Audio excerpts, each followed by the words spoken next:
할렐루야. 우리 아영 자매 제가 교회에서 한번 좀 초청해서 들으려고 한 2년 공들였는데 오늘 드디어 아주 귀한 연주 들었습니다. 더군다나 이렇게 빗소리가 반주를 하는데 여러분 굉장히 그 낭만 있잖아요, 그렇죠? 빗소리에 이렇게 음악을 듣는다는 게 이렇게 늘 이렇게 매치가 맞지는 않는데 오늘 하나님 엄청나게 복을 주셔서 주의 자비가 내려오는 것 같습니다. 너무 감사합니다. 아영씨 너무 고마워요. 근데 나중에 여러분 아영씨하고 한번 이야기를 해보시면 하나님이 어떻게 저 자매님을 사랑하는지를 또 아시게 될 거예요. 정말 좋은 간증이 있었어요. 그래서 참 연주를 제가 음악을 하는 입장에서는 연주하는 분들이 그냥 연주 기능으로 하는 것이 아니라 하나님께 오로지 드려질 수 있는 그런 마음으로 하면 좋겠다 이런 마음이 있었거든요. 근데 그런 또 분을 이제 아영씨 중에 한 분인데 이렇게 만나게 돼서 너무 좋았고 이렇게 오늘 초청했는데 너무 감사합니다. 아주 19주년에 딱 맞는 좋은 찬양 하나님께 드렸습니다. 너무 감사하고 하나님께 영광의 박수를 한번 올려주시면 좋겠습니다. 오늘 사랑하는 여러분들 함께 뵙게 돼서 너무너무 좋고요. 19주년 하나님께서 얼마나 아침에 생각을 해보니까 1년 1년을 하나님께서 어떻게 이끌어 오셨는지 이런 생각을 해보니까 너무 감동이 되더라고요. 하나님 너무 감사합니다. 그런 마음이 있었습니다. 여러분들도 수고 많으셨고 또 묵묵히 1년에 한 번씩 교도 오시지만 또 늘 기도해 주셨던 여러분들께 감사도 드립니다. 한일수 박사님 오늘 이렇게 처음으로 와주는데 너무 감사합니다. 네. 또 이준 장로님도 오셨습니다. 감사합니다. 또 김민경 전사님 감사합니다. 오셨습니다. 그리고 오늘 우리 박기만 집사님 통해서 두 커플 부부가 오셨는데 유학 아마 오셨는데 공부하고 있는 중인데 뒤에 또 계십니다. 따로 제가 소개는 안 드리지만 나중에 인사 한번 또 나누시면 좋겠습니다. 제가 혹시 인사 빠뜨린 분들은 이제 원망하지 마시고 또 박 목사 정신이 없구나 그러시면 되겠습니다. 김 선생님 감사합니다.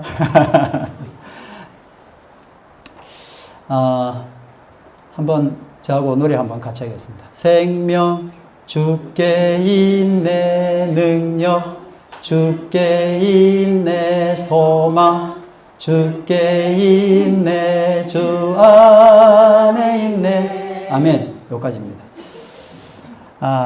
오늘 우리 김용훈 목사님 이 찬양 하시면서 얼굴에 또 어떤 하나님의 메시지를 가득 담고 이렇게 선포를 하셨는데 또 감동이 되었습니다. 저는 매주 김용훈 목사님 찬양 인도할 때마다 이렇게 감동이 오는데 사실은 기다리고 있습니다. 무슨 기다림이냐면 목사님의 설교와 김용훈 목사님 또 이렇게 준비한 찬양이 혹은 또 제가 준비한 설교와 어떻게 매칭이 되고 하나님 무슨 역사를 하실까 굉장히 기대를 하거든요. 그래서 그게 맞닥뜨려질 때는 너무너무 정말 황홀하고 감동적입니다. 여러분 세상에 어떤 일들이 있잖아요. 그런 일들이 생명과 연관되지 않고 사망과 연관된다면 얼마나 슬픈 일입니까? 그럼 우리는 무엇을 선택하겠습니까? 생명을 선택하겠죠. 생명 주께 있네. 능력 주께 있네. 소망 주께 있네. 그러면 우리는 무엇을 선택하겠습니까? 생명을 선택할 것이고 능력을 선택하시고 소망을 선택할 겁니다. 그 선택의 자리에 있기 위해서는 그냥 가만히 있으면 되는 게 아니라 엄청난 투쟁이 필요하더라고요. 그 말씀이 오늘 이게 전체 내용으로 이렇게 쭉 이렇게 흘러가고 있습니다. 그래서 제가 이 노래를 처음 불렀습니다. 혹시 중간에 제가 이 노래를 또 부를 수 있습니다. 그럼 같이 또 하시면 되겠습니다. 여러분 펜을 가지신 분들은 펜을 안 가지신 분은 할 수 없는데 펜을 가지신 분은 주보에다가 그 주보 여백 있잖아요. 거기다가 사람 얼굴, 자기가 좋아하는 사람입니다. 뭐 손자도 좋고 혹은 사랑하는 여인도 좋고요. 한번 그려보시길 바랍니다. 얼굴을 그립니다. 없으신 분들은 상상으로 한번 그려보십시오.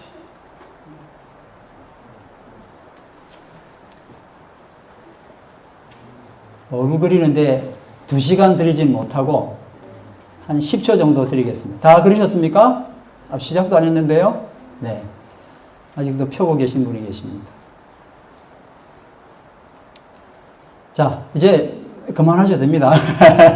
이제 나중에 남아있는 부분 여러분 완성해 주시기 바랍니다. 자, 저를 보시기 바랍니다. 얼굴을 그리라 그러면 윤곽을 먼저 그리시는 분이 계실 거고, 안 그러면 코를 먼저 그리신 분도 계실 거고, 혹은 귀를 먼저 그리신 분도 계실 겁니다. 자, 손을 한번 들어주시기 바랍니다.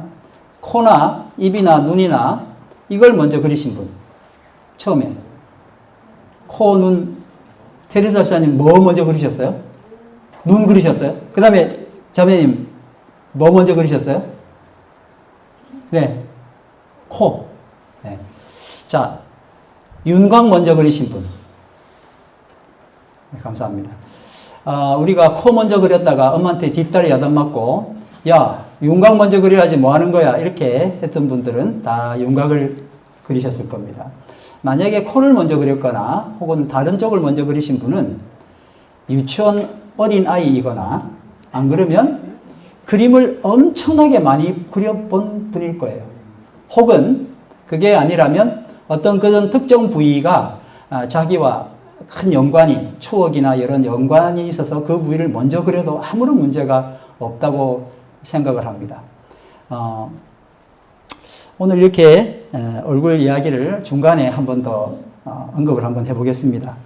물리학에서 가장 중요한 이론은 인과율입니다. 도미노 생각하시면 되는데 도미노가 그냥 넘어지는 게 아니고 첫 번째 퍼즐이 넘어지면 그 다음 따라서 넘어지잖아요. 그러니까 물리학이라고 하는 건 첫 번째 누가 원인을 주었느냐 이게 중요하다는 거예요. 지금 이런 현상이 일어나는데 누가 원인을 맨 먼저 줬느냐. 원인이 없으면 절대 뭐가 없어요? 이런 결과가 나타나지 않아요. 지금 있는 현상은 모두 다 뭐와 연관되어 있어요? 어떤 원인. 이걸 인과율. 어렵게 이야기하는데 인과율 그렇게 합니다. 영 씨가 오늘 여기 왔습니다. 원인이 뭐였죠? 2년 내내 부탁했던 박성열 목사의 간구가 있었습니다. 혹시 오실 수 있어요? 이렇게 원인이 있었다 이거예요. 원인이 있어야 뭐가 있다고요? 결과. 이게 물리학의 최고 중요한 이론입니다. 최근에 넷플릭스에서 일어난 엄청나게 화제를 불러 모았던 삼체, 한국말로 삼체인데 The Three Body Problem이라고 되어 있습니다.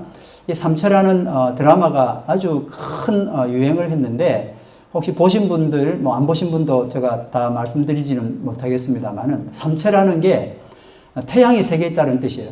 태양이 만약에 어떤 지구 같은 그런 환경에 3개가 있다면 어떤 현상이 일어날까 뭐 그런 이야기를 하는 SF 소설 같은 이야기를 이제 드라마로 만든 겁니다. 근데 드라마가 현실성을 보여주기 위해서 중국 문화 대혁명 때 그 그림을 맨 먼저 보여줍니다. 예저타이라고 하는 물리학 교수가 상대성 이론을 가르친다는 이유로 인민재판을 받고 있고 거기서 처형당하는 장면이 이제 나옵니다. 맨 먼저 나오는 거예요. 제가 이 모습을 보면서 참 느낌이 굉장히 많았습니다. 이게 크리스찬보다 더 크리스찬적인 사람도 있고요. 또 크리스찬 아니면서도 더 크리스찬 마인드를 갖고 있는 사람들도 있고 생각들이 좀 많이 다른 것 같아요. 왜 이런 일이 일어났냐면은 예 교수의 제목은 상대성 이론을 이야기하고 그렇게 가르쳤기 때문에 그렇다라는 겁니다. 상대성 이론은 빅뱅이라고 하는 이론을 이제 가져오게 되죠. 빅뱅이 사실이라면 이 우주가 빅뱅으로 이제 시작됐다는 겁니다. 사실이라면 기본적인 인과율 이론에 의해서 빅뱅을 일으킨 이게 진짜 중요한 이야기더라고요. 빅뱅을 일으킨 이전의 원인이 있었다는 거예요. 여러분 이거 놀라운 일 아니에요? 빅뱅이 처음인 줄 알았는데 이 중국 사람들이 생각한 건 빅뱅이 처음이 아니라 빅뱅이 있었다면 빅뱅 이전에 뭐가 있었다고요? 또 빅뱅을 일으킨 원인이 있었다고 그렇게 이야기를 중국 사람들이 딱 그렇게 생각을 한 거예요. 그러니까 이 물리학 교수가 결국 뭘 했다는 이야기냐면 그 빅뱅을 일으킨 그 원인은 하나님일 거야 라고 이야기하면서 너는 지금 중국이 하나님 절대 이야기하면 안 되는 이런 중국에서 너는 하나님을 증거한 거야 라고 예 교수를 처형시키는 거예요. 깜짝 놀랐어요. 어떻게 이런 아이디어가 있지?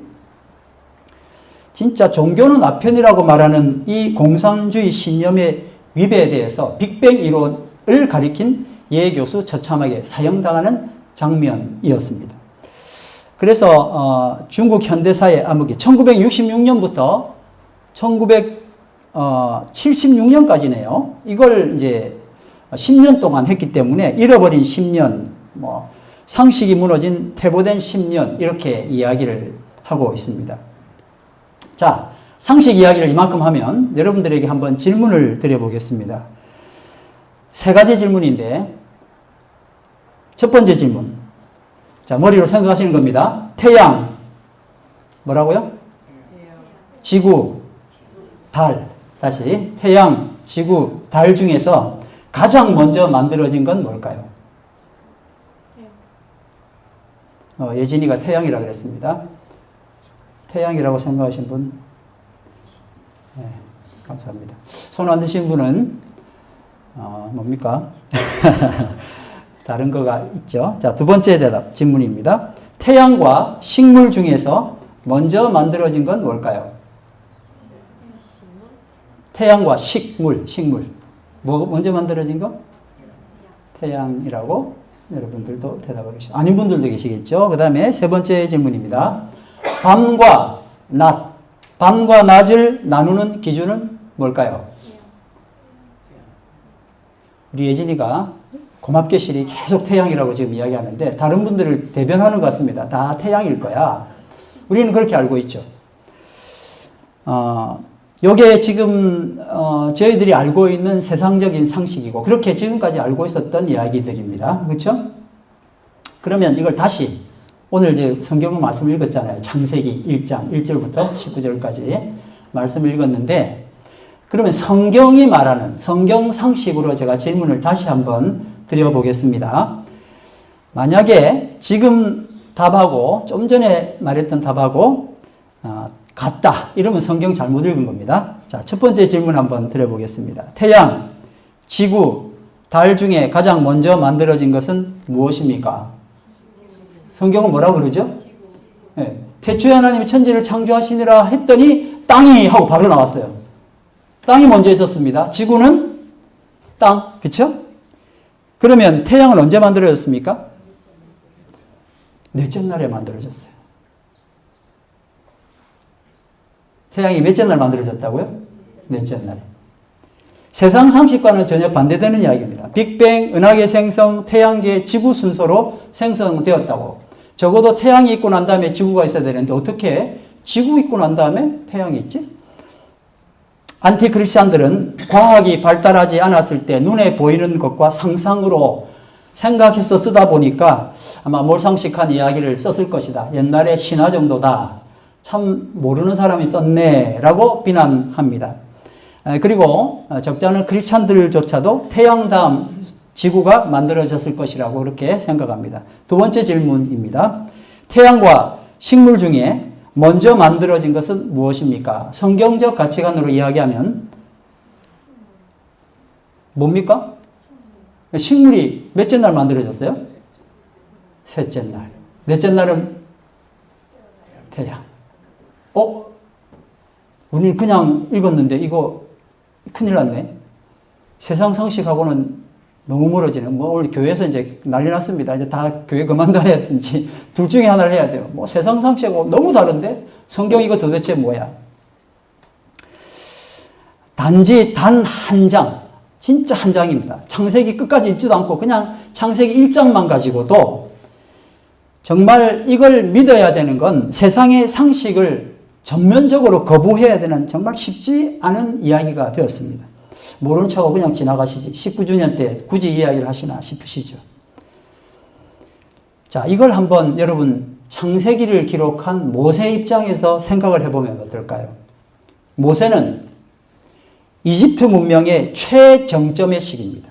이집트가 가장 전 세계의 고대 문명 중에서 이집트 문명이 가장 크지 않습니까? 그 중에 가장 정점에 있었을 때 이집트 왕가의 정점의 정점 중에 이집트 왕가의 그 중에 가장 중요한 차세대 리더 아들이었어요.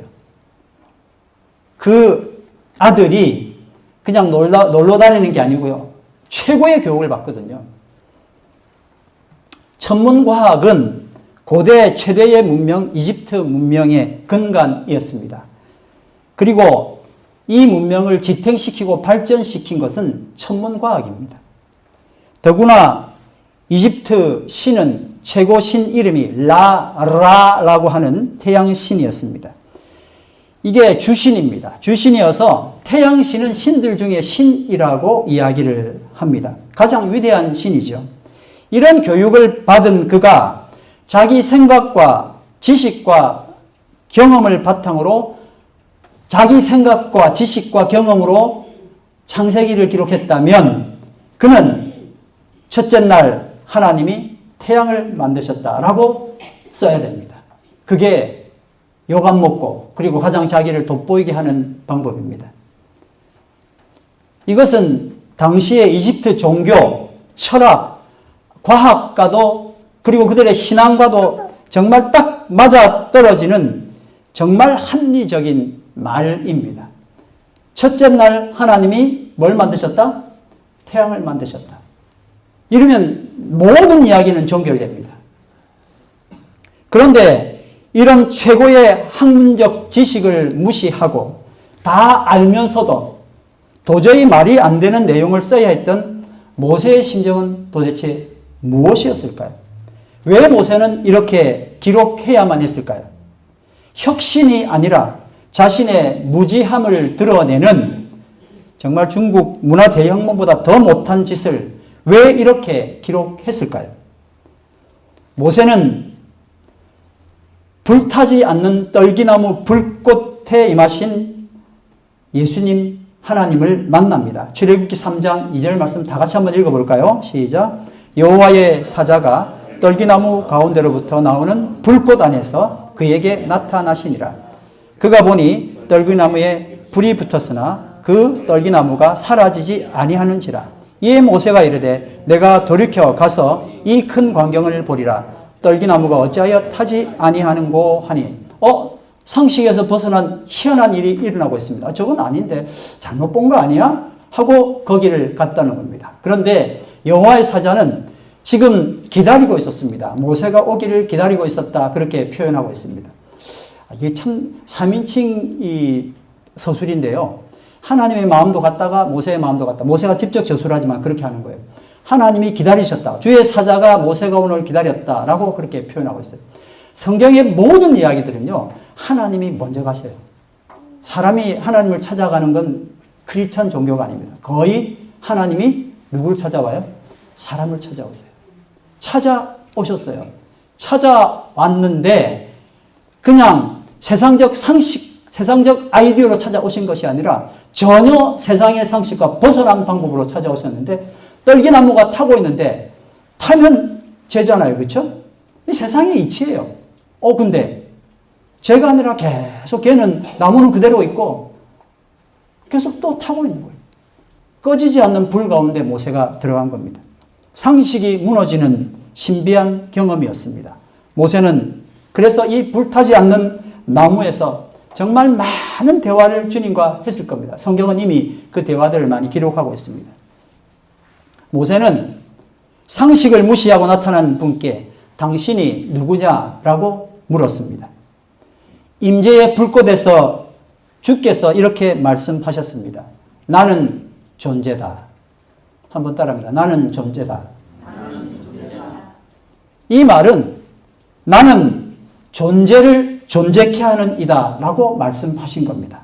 다시 말하면 아까 빅뱅 이론처럼 나는 최초의 원인이다 라고 말씀하셨습니다. 이게 여러분 우리가 너무 잘 아는 여호와라는 단어입니다. 여호와는 하나님의 이름이 아니고 나는 나다라는 말을 여호와라고 그렇게 써놓은 거예요. 하나님 자신을 표현합니다. 하나님이 어떻게 그 큰 분이 이름 하나에 이렇게 한정되어 있겠습니까? 그러나 가장 위대한 이름은 이름 아닌 이름은 나는 나다.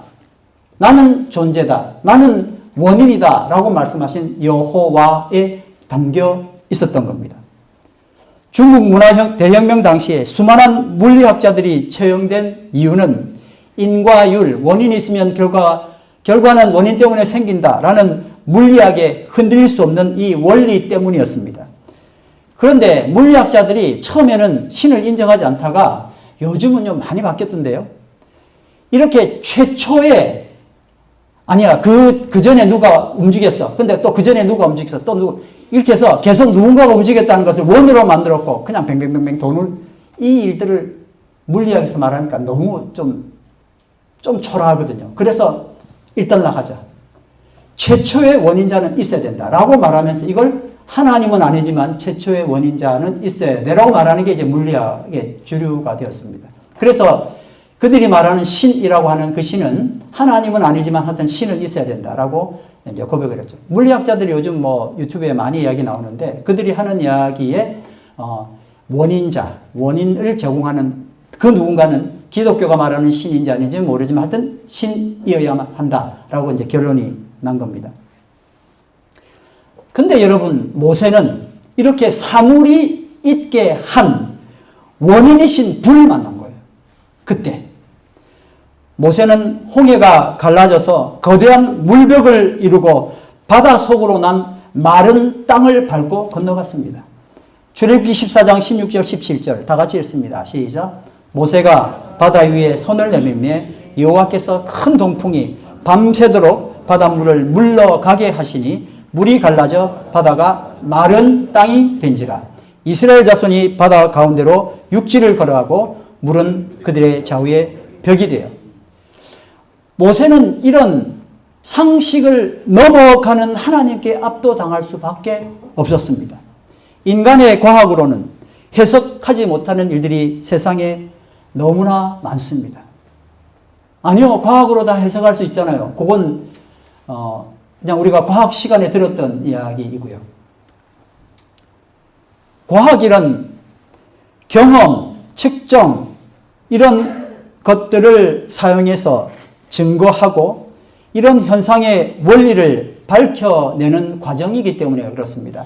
눈에 보이는 것, 그걸 또 반복하고 반복된 것이 증명되면 이건 어떤 법칙이다라고 가리키는 것 때문에 과학이라고 이야기하고 우리는 그 과학을 신뢰합니다. 목사님과 과학자가 대담을 하면 대부분 누구 말을 믿습니까? 그러니까 심정적으로 목사 말을 믿는데 마음은 어디로 가 있어요? 그래도 과학자가 거짓말은 안 할 거야 이렇게 생각하잖아요. 그 근거가 뭐예요? 이런 실험들이 반복되어서 이걸 똑같은 일들이 또 일어나게 되면 이건 법칙이 되기 때문에. 목사님은 믿으라고 우기고 막 이러니까 좀 수상한데 이제 이러잖아요. 근데 과학자는 정확하게 이야기하거든요. 그런데 과학은 어차피 한계를 가지고 있어요. 지금 현재 사물이어야만 되는 거예요. 그게 과학이에요. 그렇기 때문에 시간과 장소의 제약을 받습니다. 이 먼 옛날 이야기는 과학이 증명할 수 없잖아요. 뭐 할 수 있는 방법들이 여러 가지 있겠지만요. 더구나 관찰 불가능한 사물이 아닌 것을 과학으로 밝혀내기는 너무 많은 한계가 있습니다. 그래서 여러분 이걸 뭐라 그러는지 아세요? 이걸 비과학이라고 그래요. 비과학. 비과학 말고 다른 과학이 있는데 반과학이 있더라고요. 반과학. 반과학은 과학과 싸워요. 사이비 과학이에요. 사이비. 사이비 종교 그러잖아요. 그렇죠? 사이비 과학이 있어요. 뭐가 대표적으로 있을까요? P, A형, B형. 이게 가짜예요. 네, 또 들어보니까 또 그런 말들이 있네. 우리는 너무나 믿었잖아요. 지구는 어떻다? 평평하다. 그런 사람들이 많거든요. 이건 말이 안 돼요. 옛날에 물은 좋은 말 하면은 물곽수가 되고 그것도 가짜라네요. 그러니까 과학인 척 하면서 과학이 아닌 비과학이 있다는 거예요. 반과학이 있대요. 근데 비과학은 과학과 달라요. 과학의 측면이 여기 있다면 비과학이 아주 큰 부분으로 차지하고 있어요. 이건 서로 대치 관계, 싸우는 관계가 아니고 협력 관계예요. 과학은 지금 현재 이 시간에 있는 사물을 밝혀내는, 사물의 원리를 밝혀내는 거지만 그거 아닌 일들이 세상에 얼마나 많아요. 그러니까 이걸 뭐로 쳤다고요? 이걸 비과학이라고 다른 분야를 하나 만들어 놓은 거예요. 비과학 중에 뭐가 있을까요, 여러분? 다 과학인데, 다 과학 아니에요, 목사님? 철학, 어떻게 할 거예요? 학인데, 이것도. 철학은 과학에 들어가지 않습니다. 근데 철학하는 사람이 얼마나 중요하고 한 사람이 얼마나 많아요? 비과학 중에 대표적인 게 예술입니다. 뭐 어쩔 거예요? 노래 부르고 그림 그리는데 이걸 뭐로 과학으로 풀이내고 이게 뭐가 행복한지 누가 이야기를 할 겁니까? 종교가 여기 포함됩니다. 여러분 북한에서 최근에 보니까요. 너무 나쁜 일들을 많이 하고요. 그냥 그 체제를 반대하는 사람은 그냥 죽이고 진짜 우리 옛날 말로 아오지 탄광에 집어넣고 평생 거기서 죽어나가도 할 말은 이거 우리가 왜 화를 내죠? 그러면 안 돼! 라고 왜 말합니까? 인권이잖아요. 인권을 어떻게 과학으로 설명하냐고요. 사랑의 힘, 뭐라고 이야기할 겁니까? 여기서 로토로와 가는 가장 빠른 방법, 한 박사님 뭐죠? 비행기 타고 가는 겁니까? 한 박사님 옛날에 말씀하셨어요. 사랑하는 사람하고 같이 가면 최고 빠르다. 그렇잖아요. 그게 빠르다는 걸 누가 증명해요? 과학적으로 증명할 수 있습니까? 로토로가 가는데 가장 빠른 방법은 최고 빠른 자가용으로 가야 되나? 총알 택시 타고 가야 되나? 다 거짓말이라는 거예요. 뭐로 갈 수 있어요? 사랑하는 사람하고 같이 가면 왜 그렇게 시간이 빨리 가는 거야? 어떻게 그걸 과학으로 증명하죠? 초자연적 현상은 또 얼마나 많이 일어납니다. 그러니까 과학에서는 이 부분은 내게 아니야 라고 이렇게 따로 떼둔 거예요. 이게 뭐라고요? 비과학. 제한된 자연 현상을 다루는 과학의 영역으로는 비교할 수 없이 크고 넓은 비과학 영역이 있는 겁니다. 좀 전에 말씀드린 것처럼 과학과 대척점에 있어서 서로 싸우는 것은 비과학이 아니고요. 가짜과학, 반과학, 안티사이언스예요. 이런 것들은 게르마늄 옛날에 팔찌 이런 거 있었잖아요. 다 거짓말이라네요. 또 나 참. 그래서 과학자들이 미치려고 그런대요. 도대체 이거 다 과학으로 이렇게 올려가지고 다 과학이라 그러니 어떻게 할 거야. 이 과학자들은 누구랑 안 싸우냐면 종교하고는 별로 싸울 만. 종교는 따로 있는 거예요. 모세처럼 우리도 말이 안 됩니다. 상식적으로 불가능합니다. 이런 말을 얼마나 자주 하나님께 했을지는 짐작 못하겠지만 모세와 우리에게 주신 하나님의 대답은 분명합니다. 나는 원인을 만드는 자다. 한번 따라합니다. 나는 원인자다. 야, 진짜 너무 멋있는 것 같아요. 이 세상에 어떤 종교도 어떤 신도 내가 원인자라고 말을 하지 못해요. 그냥 똑바로 살아라, 잘 살아 정도는 우리가 다 듣지 않습니까? 나는 자연과 초자연의 존재를 존재케 하는 원인자다 말씀하신 겁니다. 그러면서 뭐라고 하시냐면 사람이 만든 신들은요, 나하고 비슷하거나 나보다 좀 능력이 있어요. 근데 극단적으로 뭔가를 만들어내지 못하잖아요. 그건 내가 또 누가 했으면 믿으려고 그러는데요. 성경에 나오는 모세의 기적은 나 못 믿어요. 과학적으로 말이 안 되잖아요. 모세가 하나님 만나가 손을 쑥 집어넣었더니 손이 발하여 나병 환자 손이 됐단 말이에요. 지팡이를 던졌더니 뱀이 됐어요. 그런 거 좀 안 하면 안 돼요? 못 믿겠는데요. 너랑 수준이 같거나 너보다 좀 능력이 있으나 자연에서 초자연적인 운동을 발생시키지 못하는 신이라면 너는 그런 신을 도대체 왜 믿는데? 원인자가 아니고 원인에 의해서 끄뻑끄뻑 넘어가는 그 많은 신들을 내가 믿으면서 그거 이상한데요 라고 그 신을 못 믿겠다면 도대체 네가 믿을 그 신, 그 대상은 도대체 누구냐고 물어보시는 거예요. 너는 왜 그렇게 어리석어? 어떻게 그 신을 믿으면서 신 아닌 신을 믿으면서 신이어야 하는 신일 수밖에 없는 그 영역의 이야기를 하면 너는 왜 안 믿는다고 이야기를 해? 나는 원인자야. 그게 바로 여호와라는 이름이었습니다. 참신, 우주의 원인인 나를 믿고 따르는 것이 합당하지 아니하냐. 나는 사람이 만든 신이 아니다. 나는 스스로 있는 자다. 이것이 출애굽기 3장 14절 말씀, 나는 스스로 있는 자이니라. 다시 말해 여호와라는 단어의 진의입니다. 다 같이 생명 주께 있네 능력 주께 있네 소망 주께 있네 주 안에 있네. 여러분 모세가 그래도 자기가 이제 왕이 될 거잖아요. 그 대제국의 정말 황제가 될 모세가 이 하나님 만난 거예요. 만나고 생각을 해봐야죠. 이대로 갈 거냐? 그러면 첫째 날을 뭐로 기록하면 돼요?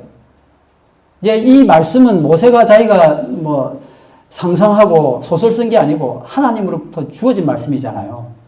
그러니까 이걸 받았을 때 첫째 날 빛이 있었다고? 태양이 있는 거 아니야? 영감의 말씀은 그게 아니라 그래요. 넷째 날이라고 아예 밀어놨어요.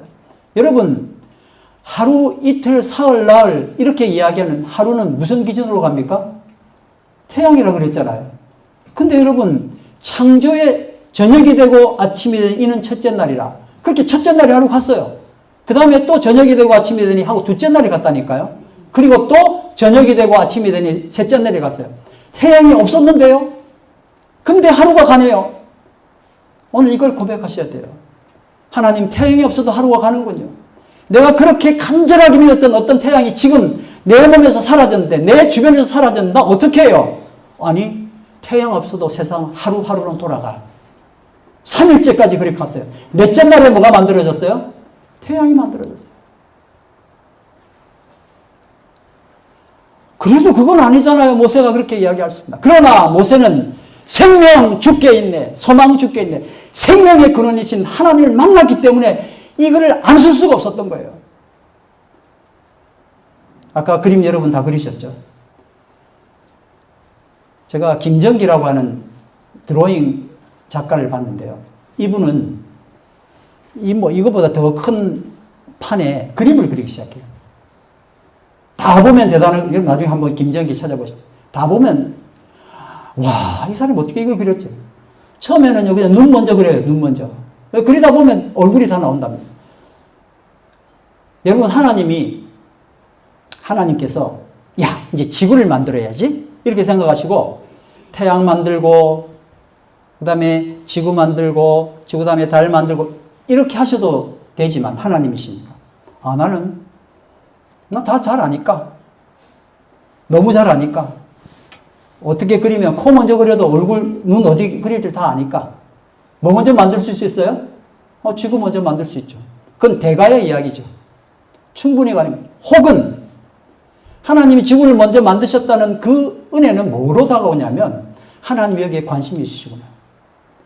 아까 코를 먼저 그리신 분, 혹은 귀를 먼저 그리신 분, 거기에 자기 특별한 관심이 있기 때문에 그걸 먼저 그리실 거예요. 가족 사진을 그린다면 맨 먼저 그리는 게 자기 사랑하는 사람입니다. 그걸 할 수 있잖아요. 그렇죠? 주님의 사랑이 거기에 담겨 있는 거예요.